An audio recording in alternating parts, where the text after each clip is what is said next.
السلام عليكم ورحمة الله وبركاته. معكم سعد المصري، معالج الرفلكسولوجي والشياتسو وأخصائي النفسي. النهاردة هنتكلم في موضوع مهم جدا، هو حافظي على صحة طفلك باتباع نظام غذائي سليم.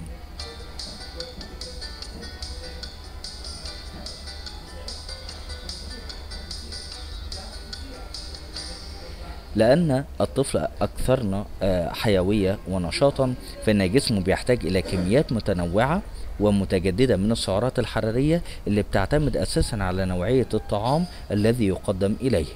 فما هي الأغذية دي التي يمكن أن تجعل الأم منها نظاما غذائيا لطفلها حتى ينمو صحيح الجسم، خاصة في فصل الشتاء؟ بيعتبر الأطفال من الفئات الحساسة، ولذلك فهم يحتاجون إلى كمية من الأغذية أكثر من التي يحتاجها الشخص البالغ، فاحتياجات الطفل تختلف حسب سنه، وخاصة في كمية البروتين العالي القيمة الحيوية، سواء من مصدر حيواني أو من مصادر نباتية متعددة، حيث أنه يعتبر لازما لنموه في هذه المراحل المبكرة من عمره. فيحتاج الطفل منذ الولادة وحتى سن ال5 شهور إلى كمية من البروتين حوالي 2.2 جرام إلى 3 جرام. ومن سنه مثلا إلى 3 سنين بيحتاج إلى 1.8 جرام، ومن سن 4 إلى 6 سنوات بيحتاج إلى 1.5 جرام، ومن سن 7 إلى 10 سنوات بيحتاج إلى 1.2 جرام.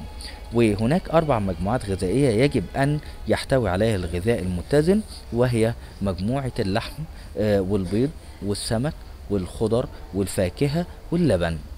ولوقاية الأطفال من نزلات البرد بننصح طبعا بإعطاء فيتامين سي وفيتامين اي، مع إبعاد الطفل عن الأماكن المزدحمة والتدفئة الجيدة، مع تفادي التقلبات الحرارية للأماكن المختلفة وتيارات الهواء، ومع تعرضه لأشعة الشمس المباشرة، خاصة في فترات الصباح، مثلا من الساعة 10 صباحا إلى الساعة 11 صباحا. دي معلومات مهمة جدا جدا، لازم ان احنا ناخد بالنا كويس جدا منها. كان معكم سعد المصري، معالج الرفلكسولوجي والشياتسو.